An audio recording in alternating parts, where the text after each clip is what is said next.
السلام علیکم جماعت ششم کے بچوں، امید کرتی ہوں آپ سب خیریت سے ہوں گے۔ آج ہم سبق نمبر 3 اسلام کا بہادر بیٹا کا آگے پڑھیں گے۔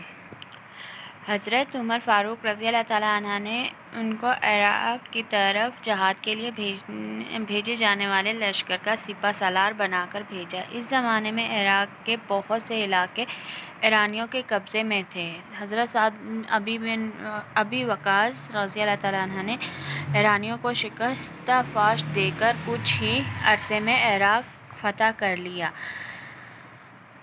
حضرت عمر رضی اللہ تعالیٰ عنہ نے حضرت سعد بن ابی وقاص کو کوفہ کا گورنر بنا دیا۔ حضرت سعد بن ابی وقاص رضی اللہ تعالیٰ عنہ نے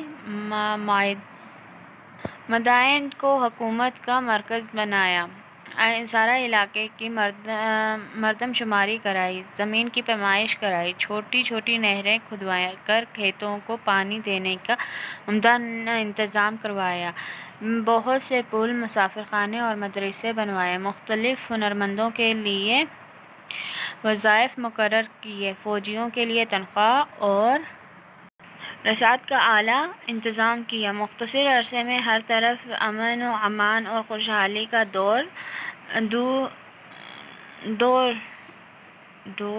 ہو گیا۔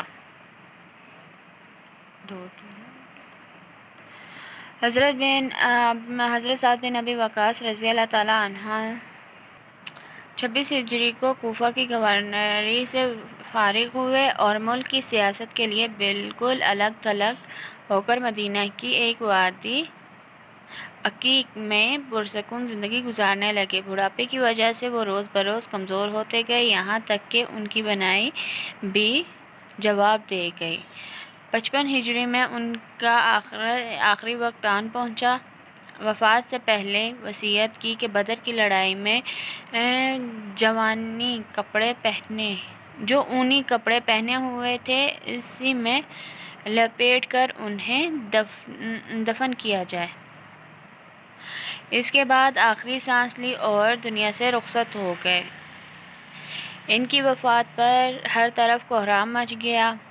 اس وقت امہات المومنین حضرت عائشہ رضی اللہ تعالیٰ عنہا اور حضرت سلمہ رضی اللہ تعالیٰ عنہا حیات تھیں۔ انہوں نے خواہش کی کہ رسول صلی اللہ علیہ وآلہ وسلم پر جان چھڑکنے والے صحابی کا جنازہ مسجد نبوی میں لایا جائے تاکہ وہ حجروں میں جنازے کی نماز پڑھ سکیں۔ مدینہ کے حاکم مروان بن حکم نے امت کی ماؤں کے حجروں کے سامنے جنازے کی نماز پڑھائی اور اسلام کے بہادر بیٹے کو جنت البقیع میں دفن کیا گیا۔ جی بچوں، یہاں پر یہ کہا گیا ہے کہ حضرت عمر رضی اللہ تعالیٰ عنہ نے انہیں عراق میں جو جہاد کے لیے لشکر جا رہا تھا ان کا سپہ سالار بنا دیا گیا۔ کس کو؟ حضرت سعد بن ابی وقاص کو۔ بہت سارا علاقہ ایران کا ایرانیوں کے قبضے میں تھا۔ حضرت سعد نے ایرانیوں کو شکست دے کر وہ علاقہ یعنی کہ عراق فتح کر لیا۔ حضرت سعد بن ابی وقاص نے حضرت عمر رضی اللہ تعالیٰ عنہ نے حضرت سعد کو کوفہ کا گورنر بنا دیا۔ حضرت سعد نے مدائن کو حکومت کا مرکز بنایا، اس علاقے کی مردم شماری کرائی گئی، زمین کی پیمائش کرائی گئی، چھوٹی چھوٹی نہریں کھدوا کر کھیتوں کو پانی کا عمدہ انتظام کروایا، بہت سے پل، مسافر خانے اور مدرسے بنوائے، مختلف ہنرمندوں کے لیے وظائف مقرر کیے، فوجیوں کے لیے تنخواہ